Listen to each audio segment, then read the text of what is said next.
Thank you very much, everybody. And we have to save our country. God bless you all. God bless you all. And I never thought anything like this could happen in America. Never thought it could happen. The only crime that I have committed is to fearlessly defend our nation from those who seek to destroy it.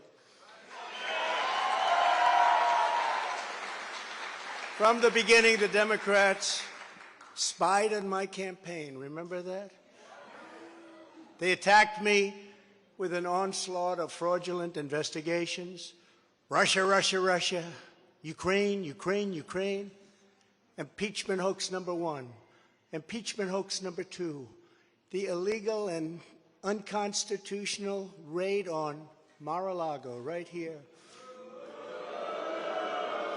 The lying to the FISA courts, the FBI and DOJ relentlessly pursuing Republicans, the unconstitutional changes to election laws by not getting approvals from state legislators, the millions of votes illegally stuffed into ballot boxes and all caught on government cameras, and just recently the FBI and DOJ in collusion with Twitter and Facebook in order not to say anything bad about the Hunter Biden laptop from hell, which exposes the Biden family as criminals and which, according to the pollsters, would have made a 17-point difference in the election result.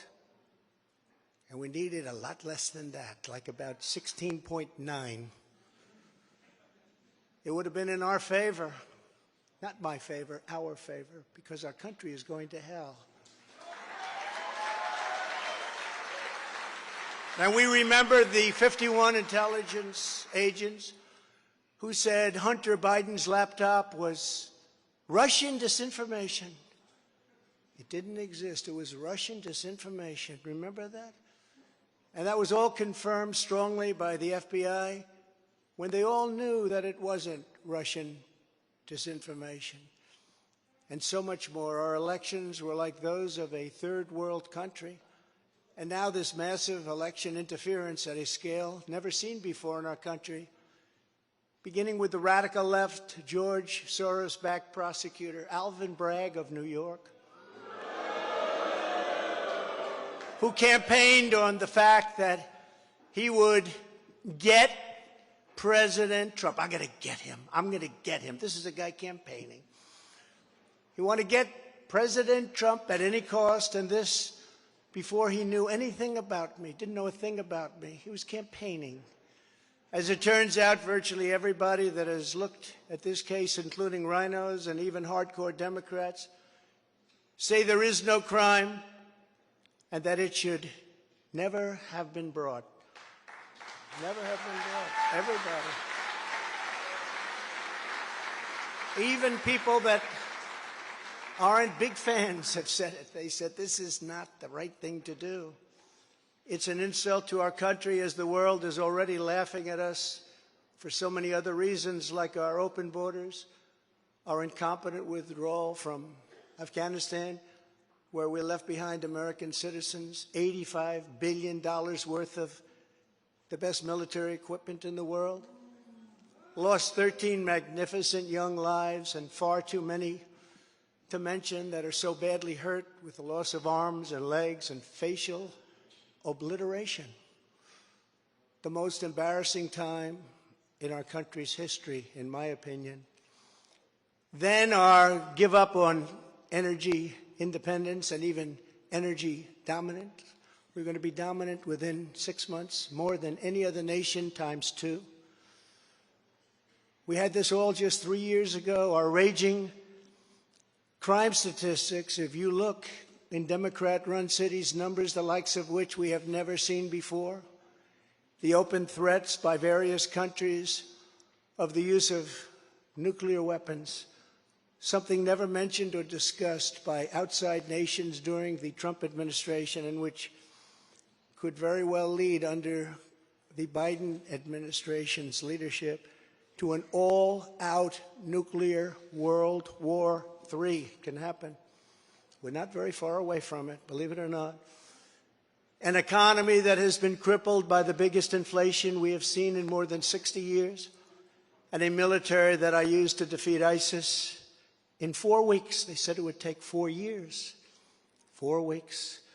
To kill al-Baghdadi and Soleimani, that has now gone woke at the top levels by trying to indoctrinate everyone down to the lowest ranking patriot. But now they have really stepped up their efforts by indicting the 45th President of the United States, who received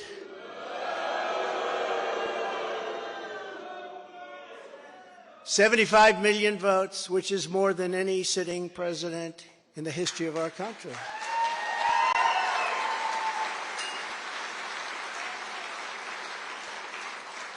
And in the wings, they've got a local racist Democrat district attorney in Atlanta who is doing everything in her power to indict me over an absolutely perfect phone call, even more perfect than the one I made with the president of Ukraine. Remember, I kept saying, that's a perfect call.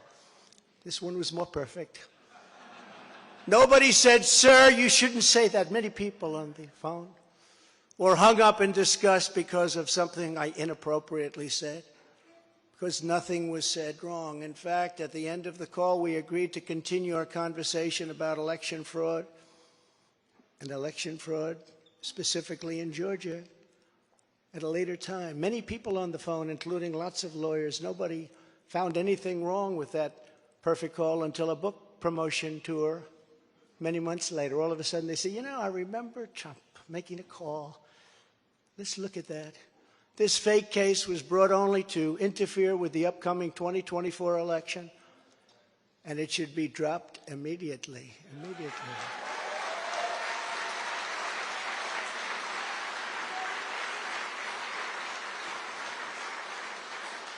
Then you have a radical left lunatic known as a bomb thrower who is harassing hundreds of my people day after day over the boxes hoax. You know, the boxes hoax, as we call it.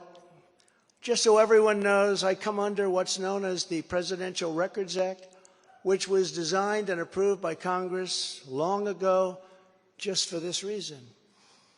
Under the Act, I'm supposed to negotiate with NARA, the National Archives and Records Administration, which as of this date is a radical left troublemaking organization that red flags the Constitution of the United States and the Bill of Rights as dangerous and triggering. Can you imagine?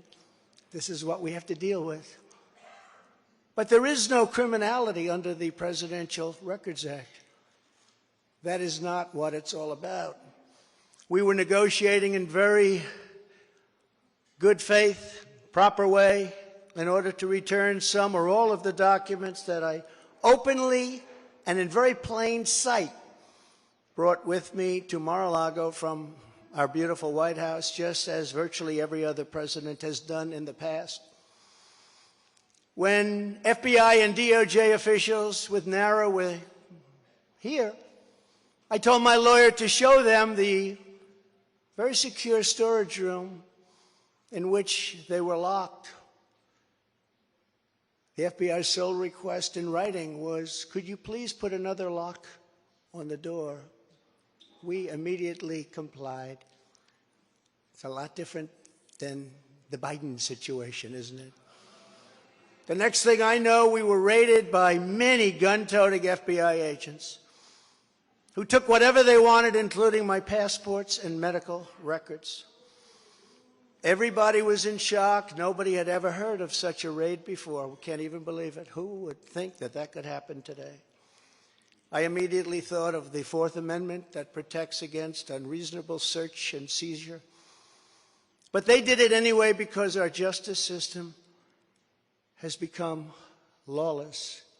They're using it now, in addition to everything else, to win elections. Apparently, they're not looking at me through the view of the non-criminal Presidential Records Act. They came up with a new one. This is a new one. And they're looking at me through the Espionage Act. Think of that. How does that sound? Of 1917, where the penalty is death. even though that has absolutely nothing to do with openly taking boxes of documents and mostly clothing and other things to my home, which President Obama has done, the Bushes have done, Jimmy Carter has done, Ronald Reagan has done. Everybody's done. In fact, Hillary Clinton got rid of 33,000 emails, and that was okay. But nobody's done it like Joe Biden. This lunatic special prosecutor named Jack Smith, I wonder what it was prior to a change, who others of his ilk say he's even worse than they are, is only looking at Trump, yet Joe Biden took massive amounts more documents, even removed many boxes to Chinatown. Can you believe that? Just got $10 million from China. Where did that come from? I guess they were banking on Hunter's expertise and had others stored in unsecured offices in Pennsylvania and strewn all over his garage floor where his now very famous Corvette is also stored. All over the floor, including classified documents. But that's okay. Perhaps most importantly, he has 1,850 boxes in Delaware, which he is refusing to give up. But isn't that real obstruction? That's obstruction. As president, I have the right to declassify documents, and the process is automatic if I take them with me. It's automatic, declassify. Biden was vice president. He had absolutely no right to declassify as vice president. He doesn't come under the non-criminal Presidential Records Act. He comes under the very criminal Federal Records Act, unfortunately for him, but it's not going to matter because they don't follow the law, which has very severe penalties. He had classified documents that he took while he was a senator, which is absolutely inexcusable. And other senators, including Democrats, are outraged. But he's not being harassed and hounded like the people who work for me are. In fact, they seem to have forgotten about his documents entirely. So many, thousands and thousands. It's okay with him. They like to say that I'm obstructing, which I'm not, because I was working with NARA very nicely until the raid on my home. But Biden is obstructing by making it impossible to get the 1,850 boxes or explain why many documents were located in Chinatown. Can't explain it. Why were they in Chinatown? I don't know. Lastly, I'm under investigation. This time a civil investigation by another racist in reverse who also campaigned on, I will get Trump. I will get him. This was her campaign. Never ran for office. I will get him. Her name is Letitia James. And she proclaimed while campaigning, quote, I look forward to going into the office of the Attorney General every single day, suing him, and then going home. Just before she knew me. She announced, what is fueling my soul right now is Trump. And that she had her eyes on Trump Tower. Those eyes are focused on Trump Tower.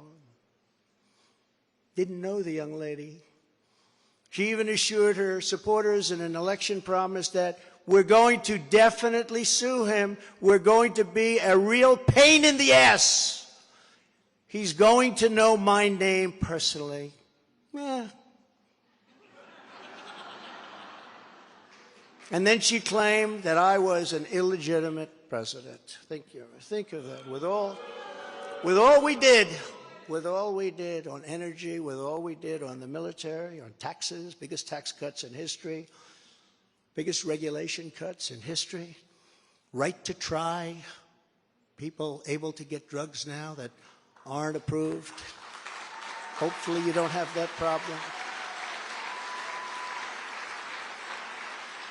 Letitia James vowed to use every area of the law to, quote, investigate President Trump and his business transactions. Those transactions are going to be investigated, she said. And that of her family and his family, because we're going after his family, and we're going after them hard. This is all before entering office and all before knowing anything at all about me, but she was going to get me. This is why, along with unrelenting crime, so many people and companies are leaving New York. She said that I falsified my financial statements, but in fact we're proving and will prove that my financial statements were substantially more than we submitted, not less. And in all cases have a strong disclaimer clause in them which tells the institutions that may look at that if they want to, not to rely on the statement. But they've got a problem with their case because, number one, I'm very underleveraged. They can't believe it, all the stuff they read and gave, and have very little debt relative to the value of assets. And importantly, not one bank has lost even $1. She was investigating me to save banks. They have very good lawyers. But they didn't lose $1 with us during this period of time. In fact, the banks we're talking about made almost $200 million off Donald Trump, and they liked me very much. We never missed a payment, never got a default notice, had a great relationship with all of them. I don't need banks. They have a lot of cash. I built a great business with my family, built a fantastic business.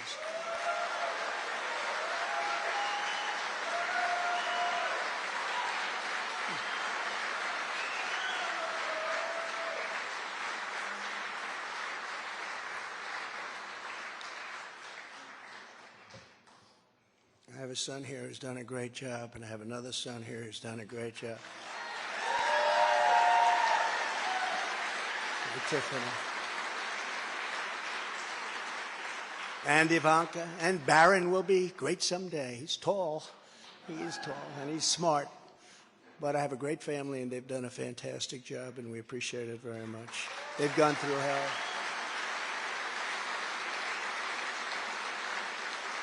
So she's suing me over banks that weren't defrauded when she should be focused on violent crime that's driving people out of the state. This is a persecution, not an investigation. She's put our family through hell. It's cost hundreds of millions of dollars to defend, but our heads are held very, very high. They want to settle the case, but I want no part of that. So here we are now. It's where we were today, in a city that was so great just 4 or 5 years ago. But now we're there. Spent time there today, as you possibly read, with a local failed district attorney charging a former president of the United States for the first time in history on a basis that every single pundit and legal analyst said, there is no case. There's no case. They kept saying, there's no case.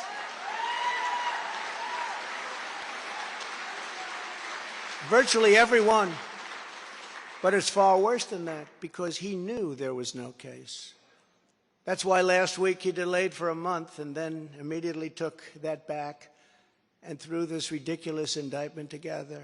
Came out today, everybody said, this is not really an indictment. There's nothing here. My lawyers came to me and they said, there's nothing here. They're not even saying what you did. The criminal is the district attorney because he illegally leaked massive amounts of grand jury information for which he should be prosecuted, or at a minimum, he should resign. And Alvin Bragg's wife confirmed a report that claimed her husband has Trump nailed on felonies. She has since locked down her Twitter account. His chief prosecutor, who represented the Democrats and crooked Hillary Clinton in a firm run by Chuck Schumer's brother, Robert, he quit the firm in order to go to work in the DA office in order to get Trump. Can you imagine that? Hillary Clinton's lawyer, Democrat firm. Ultimately, he quit as chief prosecutor because Bragg didn't think he had a case. Think of that same guy that brought this ridiculous thing today. Yet during his investigation, this prosecutor named Mark Pomerantz wrote and published a book saying all sorts of privileged things and has been very strongly reprimanded. He was reprimanded so strongly. I've never seen anything like it. That's probably the end of it. But what he did was probably very illegal, but he was very, very strongly reprimanded. Even District Attorney Bragg was furious with him. They were having a tremendous fight in the office because of it. But hope is never lost because various prosecutors in the DA's office also quit because they thought President Trump was being treated very unfairly. How about that? Isn't that great? Oh, I love them. I'd like to meet them.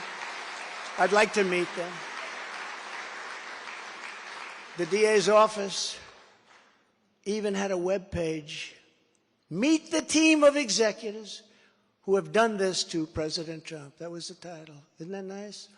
They immediately had to take it down. Meanwhile, overall, crime in New York was up 30% last year, much more than that the year before, with felony assaults, robberies, and burglaries all up by massive, massive numbers. Not the same place that I know, not the same place that you know.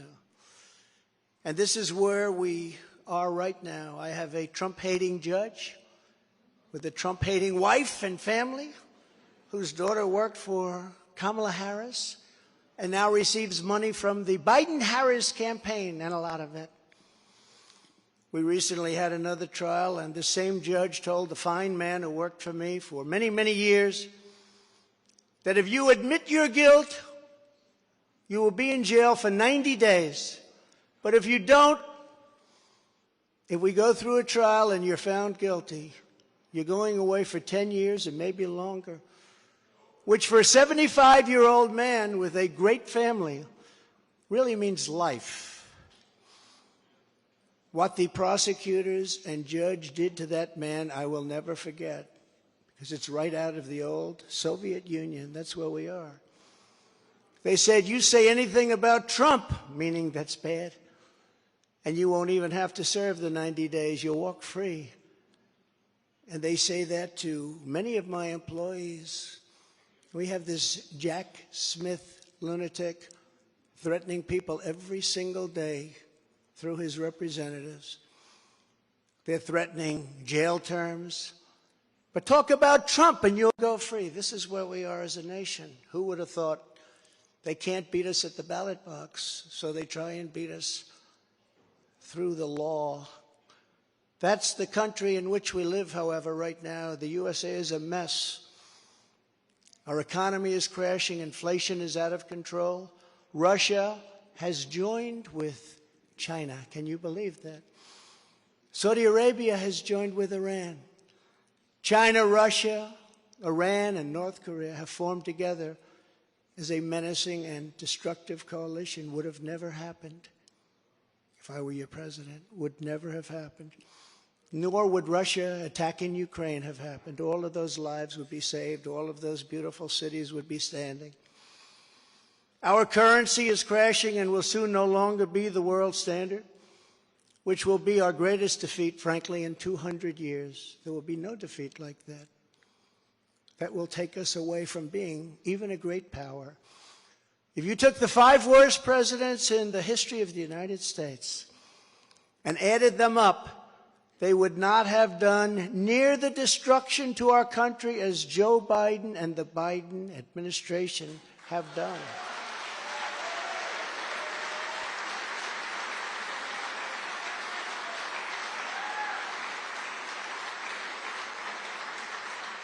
Incredibly, we are now a failing nation.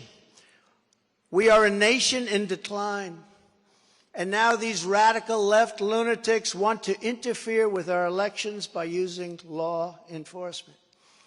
We can't let that happen.